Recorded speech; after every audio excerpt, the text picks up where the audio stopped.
Subscribe now and press the bell icon. Never miss an update. चलिए आज हम लोग principle of inheritance and variation के 17वें lecture पे बात करेंगे। इससे पहले हम लोग 16 लेक्चर के बारे में अध्ययन कर चुके हैं। आज हम लोगों का जो टॉपिक शुरू होगा वो मेंडेलियन डिसऑर्डर में दूसरा वाला रिसेसिव डिसऑर्डर 16वें लेक्चर में बात कर लिया गया है, जिसमें हम लोग अलग अलग तरह के डिजीज के बारे में, यानी कि ऑटोसोमल डिजीज में रिसेसिव डिसऑर्डर क्या क्या हो सकता है। जैसे आपको वहां बताया गया था phenylketonuria, alkaptonuria, albinism, sickle cell anaemia, thalassaemia, cystic fibrosis, Tay Sachs disease और इसके बाद गाउचर्स डिजीज। आज के क्लास में हम लोग डिस्कस करने वाले हैं डोमिनेंट डिसऑर्डर क्या सब है। तो सबसे पहला Huntington's chorea, Alzheimer's disease, hypercholesterolaemia, neurofibromatosis, achondroplasia, Marfan syndrome, aniridia और मायोटोनिक डिस्ट्रॉफी। ये आज का हमारा टॉपिक होगा। डोमिनेंट डिसऑर्डर किस तरह से ह्यूमन को इफेक्ट कर सकता है। तो आज के इस वीडियो को शुरू करने से पहले अगर आप चैनल पे नए हैं तो चैनल को लाइक, शेयर और सब्सक्राइब जरूर करिए ताकि आने वाले वीडियो का नोटिफिकेशन आपको मिलता रहे। चलिए सबसे पहला हम लोग शुरू करेंगे यहां से हंटिंगटन्स कोरिया। क्या है हंटिंगटन्स कोरिया, समझेंगे जरा। हंटिंगटन्स कोरिया, कोरिया का मतलब होता है कांपना। कोरिया का मतलब क्या है? कांपना। आप कुछ पर्सन में इस तरह के कैरेक्टर को देख सकते हैं कि लगातार उसका अलग अलग ऑर्गन, जैसे कि हाथ, पैर, कुछ लोगों का गर्दन लगातार कांपते रहता है। इस तरह के पर्सन को हंटिंगटन्स कोरिया से रिलेटेड कोई ना कोई प्रॉब्लम है, इसलिए इस तरह का कैरेक्टर वहां पर शो होता है। Huntington's Korea defective gene in dominant autosome, जो डोमिनेंट ऑटोसोम है उसका क्रोमोसोम नंबर 4, डोमिनेंट ऑटोसोम का क्रोमोसोम नंबर 4, डोमिनेंट ऑटोसोम का जब क्रोमोसोम नंबर 4 जो है वहां पर ये जीन क्या होता है, लोकेट करेगा। क्रोमोसोम नंबर 4, ध्यान देंगे जरा क्या कहा गया है। The defective gene is dominant autosomal located on chromosome number 4। Chromosome number ही आपको मेन सारा का याद रखना है। कैरेक्टर सिम्टम्स आपको क्या देखने के लिए मिलेगा? Gradual loss of motor control, motor control का जो है क्या होगा, लॉस होते जाएगा, जिसके कारण uncontrollable sacking and dance like movement, जिसको कांपना कहते हैं, ये आपको शुरू में ही बताया गया। The brain shrinks followed by slurring of speech, brain shrink करते जाएगा, बोलने में तकलीफ होगी और इसके साथ ही क्या होगा, लॉस ऑफ मेमोरी और हेल्यूसिनेशन हंटिंगटन्स कोरिया में आपको सिम्टम्स देखने के लिए मिलता है। यानी कि हम लोग अगर सिम्टम का बात कर ले तो मेन जो सिम्टम्स आपको देखने के लिए मिलता है वो है Korea. Dance like movement is called Korea. ठीक है, चलिए इसके अलावा आपको जो मेमोरी लॉस और एक जो मेन और दिख रहा वो है हेल्यूसिनेशन। ये सारा कैरेक्टर आपको इस तरह के पेशेंट में देखने के लिए मिल सकता है। अब आप ये जान चुके हैं कि यहां ये हो क्यों रहा है। तो क्रोमोसोम नंबर 4 पे जो जीन लोकेट है डोमिनेंट वाला, वहां अगर किसी तरह का प्रॉब्लम आ रहा है तो इस तरह का कंडीशन आपको देखने के लिए मिलेगा। Loss of motor control, loss of motor control भी आप लिख सकते हैं, या लॉस ऑफ मोटर कंट्रोल ही लिख दीजिए, मोटर कंट्रोल। ये कंडीशन आपको देखने के लिए मिलता है कहां, तो हंटिंगटन्स कोरिया में। आगे बढ़ेंगे, अगला नंबर हमारा डिजीज है अल्जाइमर्स। हंटिंगटन्स कोरिया के बाद नंबर 2 में हमारे पास है अल्जाइमर्स। देखते हैं जरा अल्जाइमर्स में क्या हो रहा है। Alzheimer's disease. अल्जाइमर्स डिजीज का अगर बात करें तो this disease is due to the ageing and improvement of 2 defective autosome alleles on the chromosome number 21। Chromosome number 21, ये सारा ऑटोसोम से रिलेटेड ही डिजीज है। एक था पहले जो रिसेसिव वाले में देखे, वो रिसेसिव जीन था, उसके कारण हो रहा था, वहां अगर प्रॉब्लम हो रही थी। यहां अभी हम लोग जो भी कैरेक्टर यहां देखेंगे, ये सारा डोमिनेंट डिसऑर्डर है, यानी कि जब चौथा नंबर क्रोमोसोम जो है वो क्या है, डोमिनेंट स्टेज में है, और तब वहां प्रॉब्लम हो रही है। अगर ये रिसेसिव स्टेज में होता और तब यहां प्रॉब्लम होती तो हंटिंगटन कोरिया आपको देखने के लिए नहीं मिलता। बात समझ गए। दूसरा, यहां पर जो अल्जाइमर्स डिजीज हम लोग को देखने के लिए मिल रहा है, ये 20 क्रोमोसोम नंबर 21।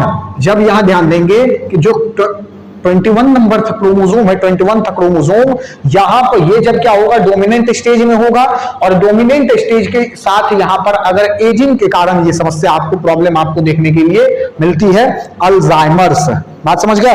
इसके अलावा 21 एंड 19 नंबर क्रोमोसोम, इस दोनों क्रोमोसोम के कारण ये समस्या अल्जाइमर्स का प्रॉब्लम हम लोगों को देखने के लिए मिलता है। अब देखिए जरा, अल्जाइमर्स हो क्यों रहा, तो accumulation of amyloid protein pigment in the brain. ठीक है, एमिलॉइड प्रोटीन पिगमेंट,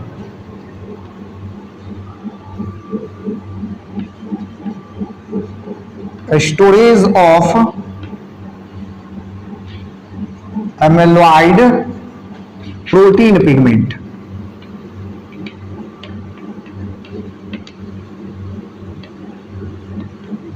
ठीक है, storage of amyloid protein pigment in brain. इसमें क्या होगा, ध्यान देंगे जरा, कि जब ये ब्रेन में स्टोर होगा, जैसे अगर मान लेते कि ये ब्रेन है, एक नॉर्मल अगर ह्यूमन का बात करें तो इस तरह का अगर ब्रेन है, ठीक है, इस तरह से, तो जो अल्जाइमर्स से रिलेटेड प्रॉब्लम होगा, अल्जाइमर्स माइल्ड या फिर इससे जब अधिक हो गया, तो ये वाला हिस्सा क्या होगा ना, कि यहां पर जो एमिलॉइड प्रोटीन है, ये क्या कर रहा है, प्रोटीन पिगमेंट, ये क्या कर रहा है कि स्टोरेज को कवर कर रहा है अधिक। बात समझ गए, बात समझे। तो यहां क्या होता है, इस तरह का प्रॉब्लम आपको अल्जाइमर्स में देखने के लिए मिल सकता है। बात समझे। इसके कारण क्या होगा, जो न्यूरॉन्स है, जब ये पूरा कवर कर रहा है, तो जो न्यूरॉन्स है उसका डिजेनरेशन क्या होता है, शुरू हो जाता है, और न्यूरॉन के डिजेनरेशन के कारण क्या होगा कि मेंटल जो रिटार्डेशन है ये आपको देखने के लिए मिलता है, और इसके साथ ही लॉस ऑफ मेमोरी भी आपको देखने के लिए मिल जाता है इस डिजीज में। अल्जाइमर्स का कहानी यही है। चलिए आगे बढ़ेंगे, अगले नंबर पे आएंगे। अगला नंबर डिजीज है हाइपर कोलेस्ट्रोलेनिया। ये आपके साथ डिस्कस कर दिया गया है टे-सक डिजीज के साथ मेंडेलियन जेनेटिक्स में। मेंडेलियन जेनेटिक्स में हम लोग हाइपर कोलेस्ट्रोलेनिया का डिस्कशन किया है। यहां पर भी हम लोग थोड़ा सा इसके बारे में देखते हैं कि ये जो डिजीज है हाइपर कोलेस्ट्रोलेनिया, ये किस तरह से हो रहा है। Hyper कोलेस्ट्रोलेनिया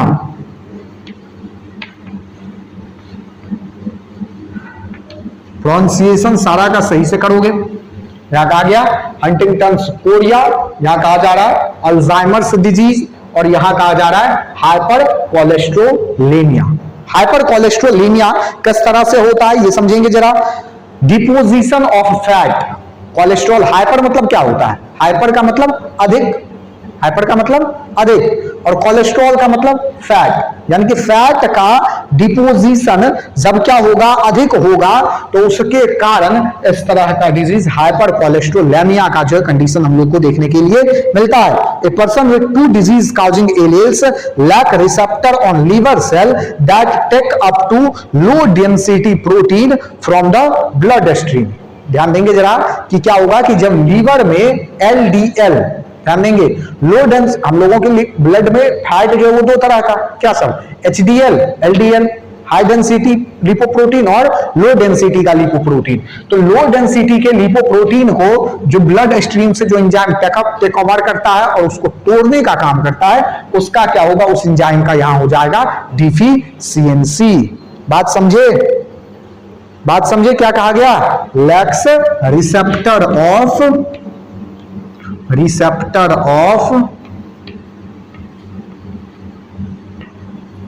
LDL protein. LDL protein का जो रिसेप्टर है वो क्या हो रहा है? उसका हो जा रहा है डिफिशियंसी, कमी। और इस कमी के कारण क्या होगा? इस कमी के कारण ये डिजीज हाइपर कोलेस्ट्रोलेमिया आपको देखने के लिए मिलता है। बात समझे? चलिए आगे बढ़िए जरा। यहां पर होगा क्या?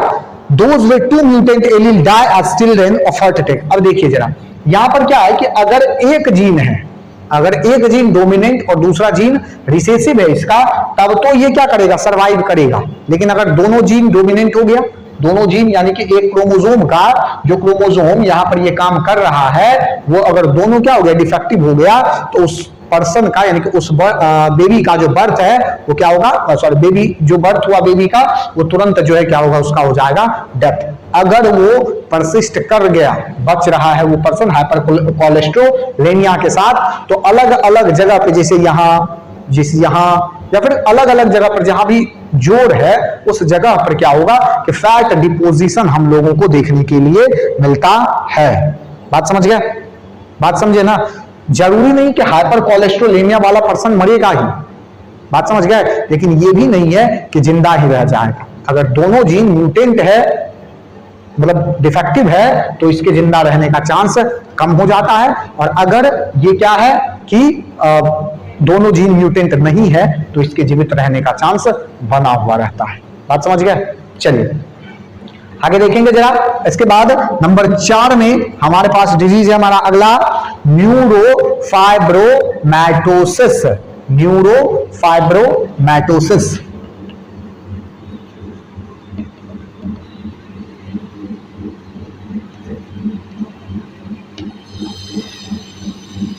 न्यूरोफाइब्रोमैटोसिस, इस डिजीज में क्या हो रहा है ये देखेंगे जरा। न्यूरोफाइब्रोमैटोसिस जो है जेनेटिक डिसऑर्डर है जिसका जो कारण है किसका? ट्यूमर्स का।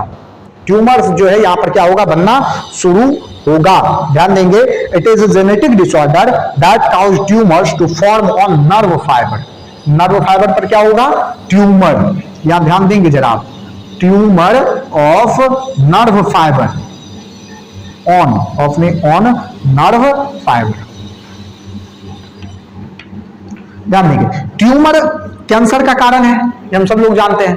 लेकिन आगे चलेंगे जब हम लोग ह्यूमन हेल्थ एंड डिजीज पढ़ेंगे तो आपको बताया जाएगा कि ट्यूमर दो तरह का, एक बेनिग्न और दूसरा मैलिग्नेंट। जो बेनिग्न ट्यूमर है वो अगर कहीं बन रहा है तो उसके कारण कोई प्रॉब्लम नहीं है। जिस पर्सन के पास बेनिग्न ट्यूमर है वो normal life cycle, normal life span अपना वो क्या कर रहा है? व्यतीत कर रहा है। लेकिन अगर कोई आदमी के पास मैलिग्नेंट ट्यूमर है तो वो फैलता है। बात समझ गए? ये ध्यान में रखना आपको, ट्यूमर जो यहां होगा वो बेनिग्न होगा, लेकिन कभी कभी कुछ कंडीशन में ये क्या होगा? ये ट्यूमर मैलिग्नेंट में भी कन्वर्ट हो सकता है, लेकिन वो केस एक्सेप्शनल है। बात समझ गए? अगर ये मैलिग्नेंट होगा तब तो अगर न्यूरॉन्स में इस तरह का प्रॉब्लम हो रहा है तो मरना तय ही है। लेकिन अगर नहीं हुआ है ऐसा, तब तक वो पर्सन क्या होगा? जिंदा रहेगा। जो एनवायरमेंट है उसमें वो परसिस्ट करेगा। ध्यान देंगे जरा। नर्वस सिस्टम में कहीं भी हो सकता है, including brain, spinal cord, nerves, कहीं भी। The tumours are usually non cancerous यानी कि benign, but some times can be become cancerous यानी कि malignant. Complication include hearing loss, baldness जो होता है, हेयरिंग लॉस इस तरह से जो है वहां पर उड़ना शुरू होगा अगर मैलिग्नेंट होगा। कभी कभी जब बेनिग्न है तो उस कंडीशन में भी ये सारा कैरेक्टर आपको देखने के लिए मिल सकता है। Learning impairment, cardiovascular problem, loss of vision and severe pain, इसके कारण आपको देखने के लिए मिल सकता है न्यूरोफाइब्रोमैटोसिस में। बात समझ गया? बात समझे? देखिए, इस ट्यूमर के कारण होगा कुछ नहीं, केवल डिसफिगरिंग होगा। डिसफिगरिंग समझ रहे हैं ना? मतलब भद्दा लगेगा देखने में। अब मान के चलिए जैसे ये मान लेते हैं कि यहाँ पे नर्वस सिस्टम तुम्हारा हर जगह फैला हुआ, अब क्या है यहाँ पे, अब नीचे से जो है यहाँ निकल जाए जरा, यहाँ पे मान लेते हैं इस रीजन में क्या हो कि बहुत बड़ा बड़ा जो है हेल्स यानी कि ऊन आना शुरू हो जाए, तो डिसफिगरिंग होगा लेकिन मरेगा नहीं। ये याद रखना है। मैलिग्नेंट वाले कंडीशन में मरता है केवल, बेनिग्न वाले कंडीशन में ये नहीं मरेगा। बात समझ गए? बढ़िए आगे बढ़े। अगला हमारा डिजीज है एकोंड्रोप्लासिया। अगला डिजीज हमारा एकोंड्रोप्लासिया।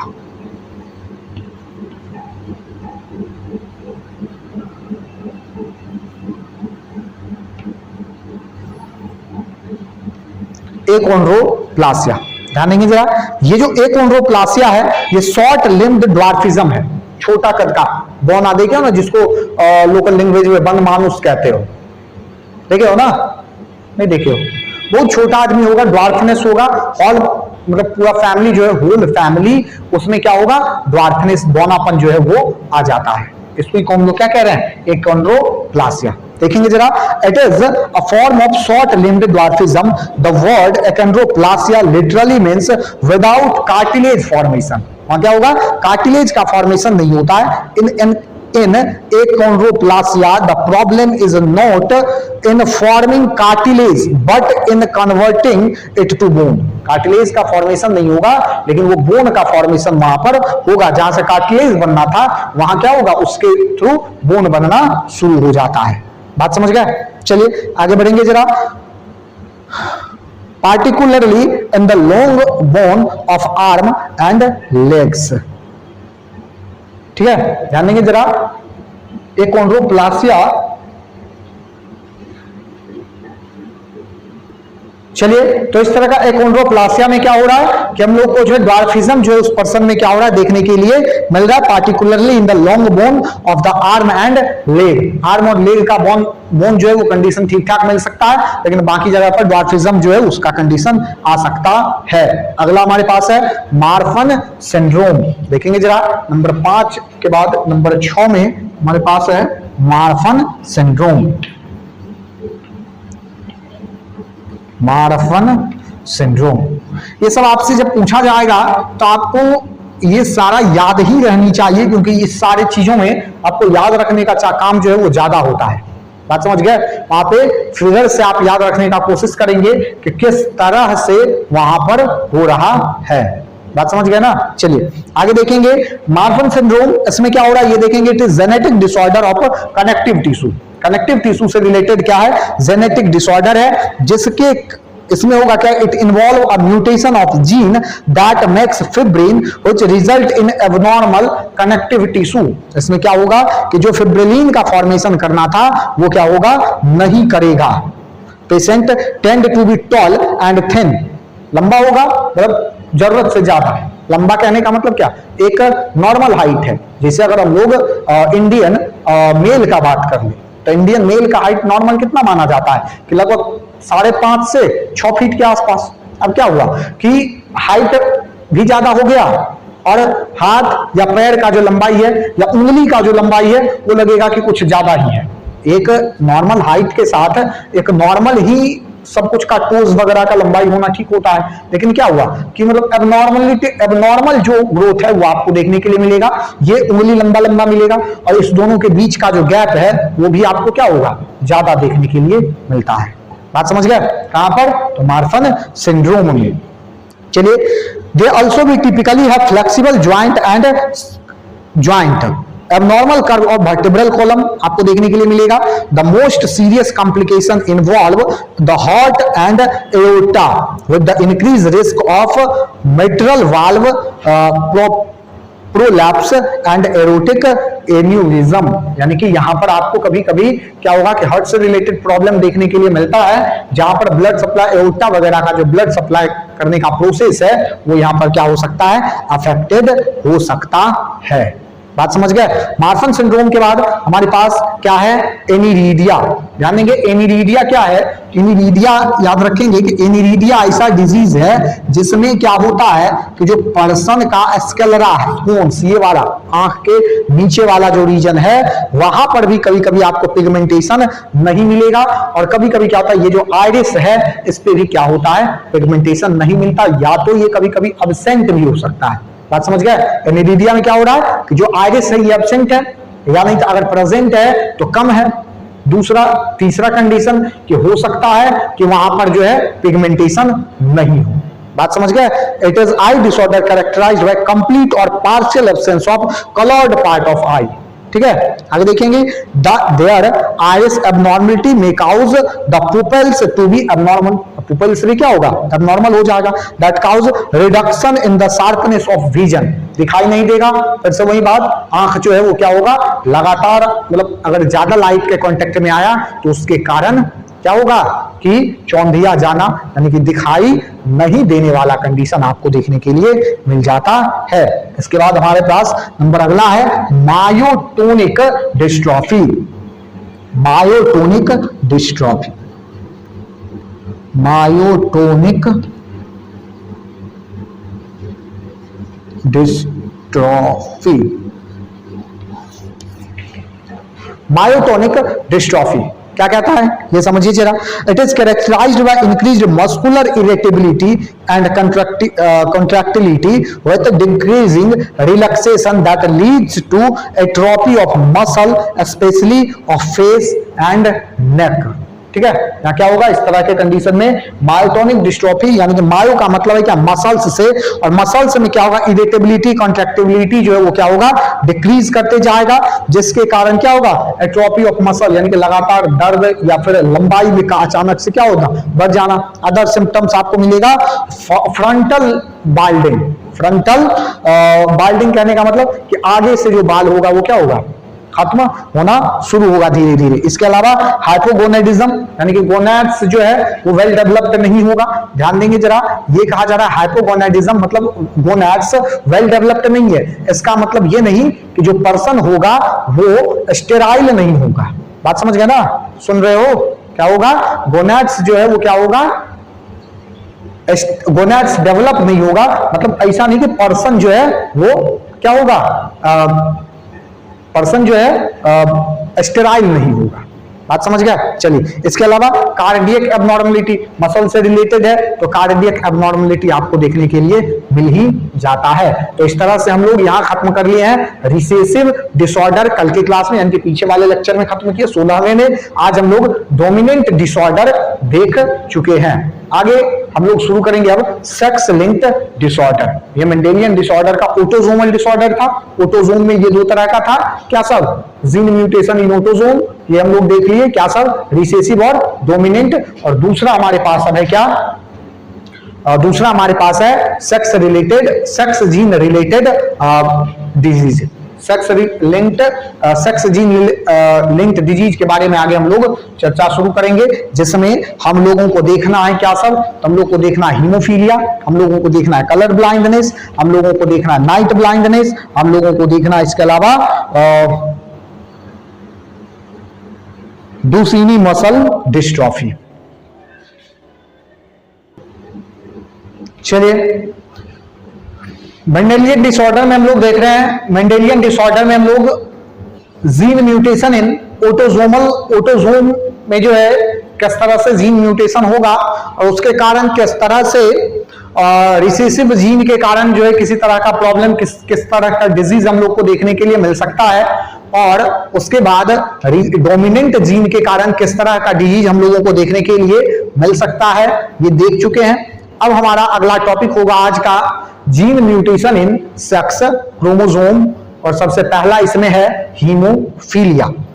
ध्यान देंगे, यहां पर इस टॉपिक को बनाने का मतलब ये है, आप समझ रहे होंगे कि जो हमारे पास यानी कि ह्यूमन में अगर बात करें तो सेक्स क्रोमोसोम का अगर बात करें तो one pair of sex chromosome is present in human like XX और XY, यानी कि इस क्रोमोसोम से रिलेटेड अगर किसी तरह का प्रॉब्लम हम लोगों को फेस करने के लिए या देखने के लिए मिल रहा है तो इसको हम लोग क्या कहेंगे? Gene mutation in sex chromosome. Haemophilia का अगर हम लोग बात करें कि हीमोफीलिया में क्या होगा, तो सबसे देखिए कि it is sex linked disease which is also known as bleeders disease और रॉयल डिजीज। ध्यान देंगे जरा, सबसे पहले ब्लीडर्स डिजीज क्यों कहा जाता है? तो इस डिजीज का जो सबसे पहला कैरेक्टर आपको देखने के लिए मिलेगा, जनरली क्या होता है कि अगर हमारे बॉडी पे कहीं कट लगता है तो उस कट के लगने के साथ ही कुछ समय में 2 मिनट या 3 मिनट में हमारा बॉडी जो है क्लॉटिंग फैक्टर रिलीज करके उस ब्लड को क्या करता है, क्लॉट कर देता है। लेकिन जो पर्सन इस तरह के प्रॉब्लम को फेस करेगा, हीमोफीलिया को फेस कर रहा है, उस पर्सन में इस तरह का कंडीशन आपको देखने के लिए नहीं मिलता है। आगे हम लोग कुछ और इसके बारे में चर्चा करेंगे, लेकिन पहले ये समझिए ये ब्लीडर्स डिजीज इसी कारण से कहा गया।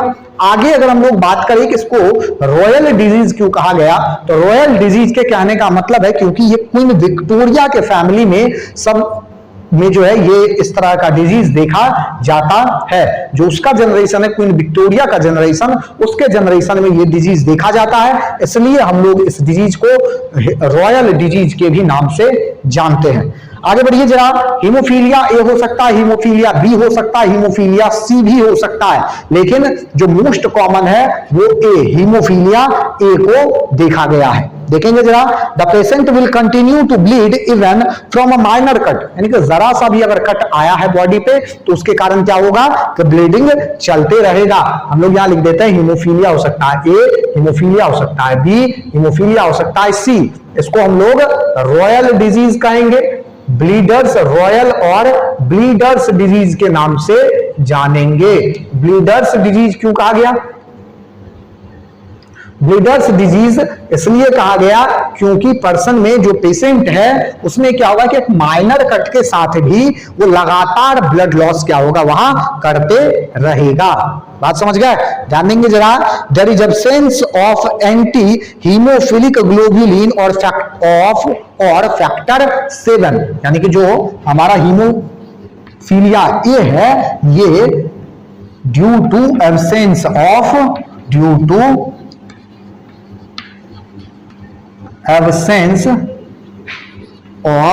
फैक्टर 7, यानी कि जो फैक्टर 7 है इसके एब्सेंस के कारण क्या होगा, हीमोफीलिया ए आपको देखने के लिए मिलता है। बात समझ गए? वही अगर हम लोग बात करें किसका, बी का, तो ये फैक्टर 9 या प्लाज्मा थ्रोम्बोप्लास्टिन के कारण, due to absence of factor 9।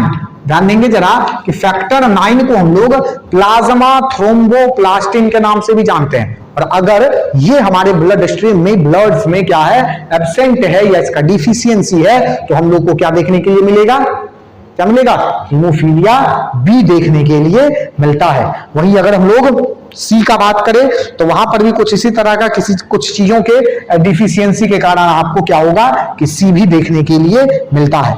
ध्यान देंगे, it is due to the presence of recessive sex linked gene h carried by X chromosome. अब देखिए मेन टॉपिक आपका हीमोफीलिया का यहीं से शुरू हुआ, क्वेश्चन आपका यहीं से आना होता है तो आता है क्या कि ये किस जीन से रिलेटेड है, तो एक्स जीन से। किससे रिलेटेड है, एक्स जीन से। वाई पर ये कभी कैरी नहीं होगा। बात समझ गए? तो क्या होगा, कभी वाई पे कैरी नहीं होगा। अब अगर देखिए, अगर आपसे ये क्वेश्चन पूछा जाता है, यहां ध्यान दीजिए जरा, अगर आपसे ये क्वेश्चन पूछा जाता है कि क्या कोई मेल जो है वो अपने सन को हीमोफीलिया का जीन दे सकता है, तो आंसर क्या होगा, नहीं। क्यों नहीं? क्योंकि हम लोग ये जान रहे हैं ना, यहां से देखिए, ध्यान दीजिए कि ये एक्स जीन से रिलेटेड है, और मेल से जो है जब सन होगा, मतलब जब जनरेशन अगला नेक्स्ट जनरेशन सन है, तो वहां से तो ये न है, वाई न आ रहा है, एक्स का तो कोई बात ही नहीं है, तो ये किसको हमेशा देगा, अगले जनरेशन में अगर क्या है, फीमेल बेबी है, यानी कि जो डॉटर है उसी से, यानी कि मेल अगर हीमोफिलिक है तो उससे केवल और केवल फीमेल में अगले जनरेशन में, यानी कि डॉटर्स में क्या होगा, ये जीन ट्रांसफर होगा। मेल में कभी ये जीन ट्रांसफर नहीं होता है। बात समझ गए?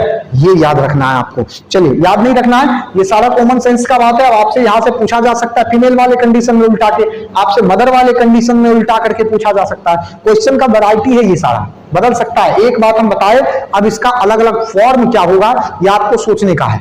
ये सोचना आपको, ये है काम आपका कि किस तरह से और क्वेश्चन ओरिजिनेट हो सकता है। चलिए आगे बढ़ेंगे जरा। इसके बाद a female become haemophilic only when both the X chromosome carry the gene XH। बात समझे, ये एक्स रिलेटेड डिजीज है ना। अगर मेल में क्या हुआ, एक ही एक्स पे आया, एक ही एक्स पे आया XH और Y हुआ, तो ये मेल क्या होगा, हीमोफिलिक, हीमोफिलिक हो गया। बात समझे, ये क्या होगा, हीमोफिलिक हो जाएगा, हीमोफिलिक हो जाएगा। लेकिन ध्यान देंगे जरा अब यहां पर कि अगर कोई फीमेल XH एक्स है तो ये क्या होगा, हीमोफिलिक नहीं होगी, ये क्या होगी, कैरियर। ये क्या है, कैरियर, यानी इसमें है लेकिन कैरेक्टर आपको देखने के लिए नहीं मिलेगा। आगे हम लोग चलेंगे जब ह्यूमन हेल्थ एंड डिजीज में, तो आपको बताया जाएगा टाइफाइड, ठीक है ना। एक बुक थी जिसका नाम था मैरी, टाइफाइड मेरी उसी के नाम पे पढ़ा है ये टाइफाइड नाम। वहां जब चलेंगे तो आपको पता चलेगा ये बात कि वो अमेरिका के कुछ मतलब लगभग 90% एरिया में टाइफाइड को जो है क्या स्प्रेड कर चुकी थी, क्योंकि वो एक रेस्टोरेंट में काम करती थी और वहां जो भी लोग खाने के लिए आता उस सबको टाइफाइड होता, लेकिन उसी के बॉडी से वो कंटामिनेशन जो है वो फैल रहा था, लेकिन उसको टाइफाइड नहीं हो रहा था। बात समझ गए ना, उसमें कैरेक्टर नहीं दिख रहा था। तो यहां पर जो है ये फीमेल कैरियर होगी, इसके पास ये जीन है, लेकिन क्या होगा, बार बॉडी का फॉर्मेशन कर लेगा ना। आपको याद होगा बार बॉडी फॉर्मेशन बताए थे, defective gene form the bar body. यहां डोजेज कंपनसेशन जब होगा तो ये दोनों है ना, तो दो है ना, तो एक को क्या होना है, इनएक्टिव होना है। तो नेचर हमेशा पहले ही तुमको कहते किसको इनएक्टिव फॉर्म में ले जाएगा, जो डिफेक्टिव है। तो डिफेक्टिव तो यहाँ यही है ना, बार बॉडी याद करिए, लेक्चर नंबर 14 या 13 में आपको बताया गया है। बात समझ गया। तो चलिए आगे देखिए जरा। तो यहां पर ये आपको देखने के लिए मिलेगा कि फीमेल से इस तरह का कंडीशन नहीं होता है। अब देखिए अगर कोई फीमेल इस कंडीशन में है XH तो ये क्या हो सकता है, तो ये होगी हीमोफिलिक, हीमोफिलिक, ये होगी क्या, हीमोफिलिक। अब देखिए इस तरह की जो फीमेल है या इस तरह का जो फीमेल बेबी जिसका बर्थ होगा उसका जिंदा रहने का चांस ही कम होता है। अब यहां ध्यान दीजिए जरा, बाद में उसको देखिएगा आप कि यहां पर इसके जीवित रहने का चांस बहुत कम है, क्योंकि यहां पर अगर फीमेल हीमोफिलिक है तो दोनों जीन न हो गया डिफेक्टिव। अब दोनों जीन डिफेक्टिव है तो डोजेज कंपनसेशन तो काम कर नहीं रहा है, यानी कि पूर्ण रूप से जो है जीन काम करना बंद कर दिया है। अब अगर दोनों जीन काम करना बंद कर दिया, हीमोफिलिक है, तो माइनर कट के साथ भी खूब सारा ब्लड लॉस होगा और उसके कारण उस फीमेल की डेथ। या इसके अलावा अगर क्या हुआ कि अगर एग्जिस्ट मतलब परसिस्ट कर गया एनवायरमेंट में, मान लीजिए कोई फीमेल बेबी है तो अगर परसिस्ट कर गई एनवायरमेंट में हीमोफिलिक नेचर के साथ, तो एडल्टहुड आते आते उसका जो है जब मेंस्ट्रुअल साइकिल शुरू होगा तो एक्सेसिव मेंस्ट्रुअल ब्लड लॉस के कारण क्या होगा, उस फीमेल की जो है वो डेथ हो जाएगी। यहां पर ये कंडीशन है। बात समझ गए। तो आपको याद क्या रखना है कि फीमेल हमेशा कैरियर होती है, हीमोफिलिक फीमेल एनवायरमेंट में परसिस्ट नहीं कर रही है, अगर कर रही है तो किसी ना किसी कारण से उसका जो है डेथ वो होना तय है। बात समझ गए। चलिए ध्यान देंगे जरा। अब देखिए in case of males a single gene of defect is able to express itself as Y chromosome is devoid of any corresponding allele XHY। इसमें अब कुछ भी आपको नहीं समझना है। अब देखिए जरा, आपको ये आप जरा ध्यान देंगे जरा, the disease spread to them through the children of Queen Victoria. Queen Victoria की फैमिली से क्या हुआ है, ये स्प्रेड हुआ है। Then sisters of Queen did not possess this disease. It appears that the gene from hemophilia developed either in the germ cell of her father to her through mutation। बात समझ गए ना, ध्यान देंगे जरा, क्या कहा गया, फादर से उसमें क्वीन विक्टोरिया में, बात समझ गए ना, उसके फादर से आया। तो आपको पहले ही बताया जा रहा है कि ये फादर से ही डॉटर में जाएगा, जाना इस डिजीज को, कभी फादर से सन में या मदर से तो सन में आ सकता है, फादर से सन में नहीं जाना है। चलिए आगे देखेंगे जरा। इसके बाद being sex linked, the gene of hemophilia so criss-cross inheritance, its frequency is 1 in 7,000 in human male। Mail के केस में आपको 7,000 में से एक को ये डिजीज देखने के लिए मिल सकता है। लेकिन अगर वही फीमेल का बात करेंगे तो अनकाउंटेबल है, बहुत सारा केस ऐसा, मतलब बहुत सारा जब पॉपुलेशन का आप स्टडी करेंगे तो आपको कहीं देखने के लिए मिल गया कि क्या होगा कि एक केस ऐसा हो गया जिसमें इस तरह का हीमोफिलिक वाला कंडीशन आपको देखने के लिए मिलेगा। बात समझ गए? अब देखिए जरा, आपको कुछ बताया जा रहा है, कुछ क्रॉस दिया जा रहा है, आप उसको खुद से करने का कोशिश करेंगे। खुद से करने का मतलब क्या, होमवर्क हुआ आपका कि आप इसको करके लाएंगे, आप देखेंगे कि रिजल्ट कितना परसेंट आ रहा है, किस केस में क्या रिजल्ट आ रहा है, आपसे परसेंटेज निकालने के लिए एग्जाम में पूछा जा सकता है। अगर ध्यान देंगे जरा, आपका जो है ये रहा HW, यहां आपको करना क्या है, सबसे पहला normal male crossed with carrier female.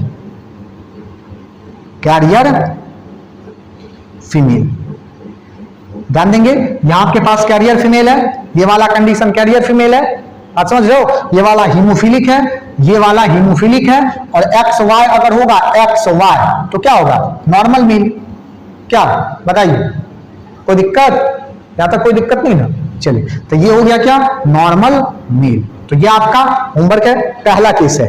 Number 2, दूसरा केस आपको दिया जा रहा है कि carrier female crossed with haemophilic mail.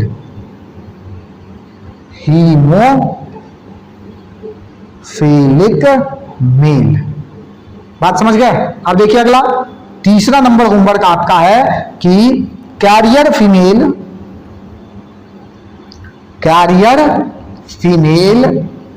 Crossed with normal male. बात समझ गया? बात समझे? इस तरह से कैरियर फीमेल नॉर्मल मेल इसके साथ क्रॉस हुआ, तो ये 3 क्रॉस आपको करवाना है। इसके अलावा शायद कोई भी कंडीशन नहीं बनता है। नॉर्मल मेल हो गया कैरियर फीमेल के साथ, कैरियर फीमेल हीमोफिलिक के साथ, कैरियर फीमेल नॉर्मल मेल के साथ। हीमोफिलिक फीमेल एग्जिस्ट नहीं कर रही है, बात समझ गए ना? तो ऐसा कंडीशन बनना नहीं है अब आगे। बात समझ गए? तो ये सारा क्रॉस है आपको, जिसमें परसेंटेज निकालना है यहाँ पर कि कितना परसेंट नॉर्मल, कितना परसेंट हीमोफिलिक, कितना परसेंट कैरियर, यहाँ भी कितना परसेंट जो है वो नॉर्मल, कितना हीमोफिलिक, कितना कैरियर, यहाँ भी वही कंडीशन। तीनों का क्वेश्चन एक सेम ही है, मतलब क्वेश्चन अलग है लेकिन रिजल्ट आपको सेम ही निकालना है आंसर के फॉर्म में। चलिए, इस तरह से हम लोग हीमोफीलिया खत्म कर लिए हैं। आगे हम लोग शुरू करने जा रहे हैं। अब अगला हमारा टॉपिक होगा colour blindness. Colour blindness disease भी कॉमन है, मोस्ट कॉमन है, बहुत ज्यादा लोगों को आपको ये भी केस देखने के लिए मिलता है। यहाँ पर भी कुछ खास नहीं है, आदमी जो है अपना नॉर्मल लाइफ स्पेन जो है वो कर सकता है, लेकिन कुछ दिक्कत समस्या, मतलब कुछ प्रॉब्लम उनको आती रहती है कलर्स को पहचानने में। जनरली रेड और ग्रीन में डिफरेंस नहीं पता चलता है जनरली, बात समझ गए ना? जनरली रेड और ग्रीन में आप उसको, उस पर्सन को जो डिफेक्टिव जीन से, मतलब इस डिफेक्ट से इफेक्टेड है, उसको ये इस तरह का कंडीशन देखने के लिए नहीं मिलेगा। It is recessive sex linked trait in which the person fails to distinguish red and green colour. Vision is however not affected and the colour blind person can be lead a normal life. कोई भी जो है दिक्कत नहीं है, life normal रहेगा। The gene for the normal vision is dominant. The normal gene and its recessive allele are carried by X chromosome. फिर से वही बात, या ध्यान देंगे जरा, फिर से वही बात कहा गया कलर ब्लाइंडनेस में।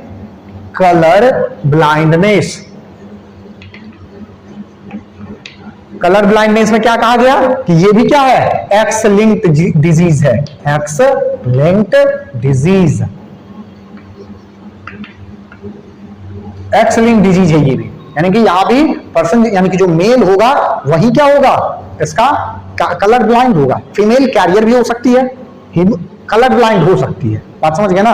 कलर ब्लाइंड हो सकती है। ध्यान देंगे, the female occur blindness appears only. लेकिन एक बात तो याद रहे कि एक्स लिंक्ड है, तो मेल में क्या होगा, मेल में अगर एक ही एक्स इफेक्ट हुआ, C4 कलर ब्लाइंड लिखा गया है, ठीक है ना? तो कलर ब्लाइंड हुआ एक भी जीन, तो ये मेल क्या होगा, कलर ब्लाइंड होगा, ठीक है? ये क्या हो जाएगा, colour blind.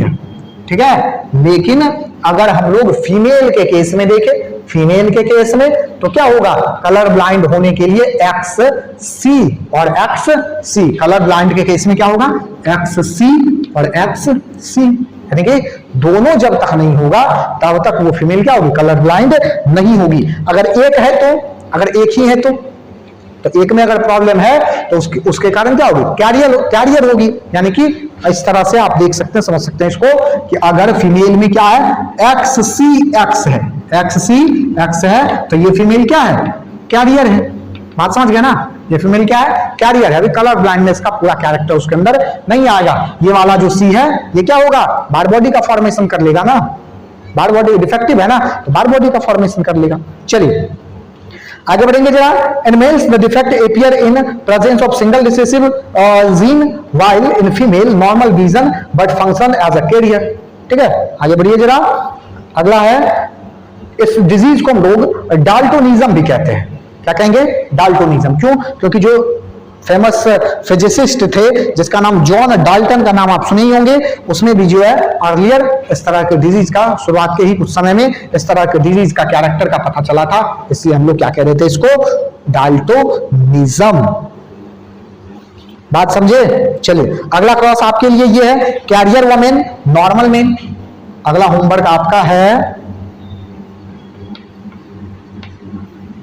Career women, carrier women crossed with normal male, normal male.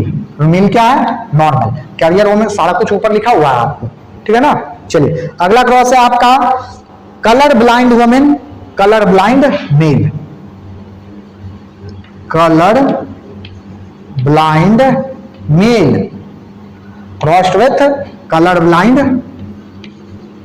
Colour blind female. बात समझ गए।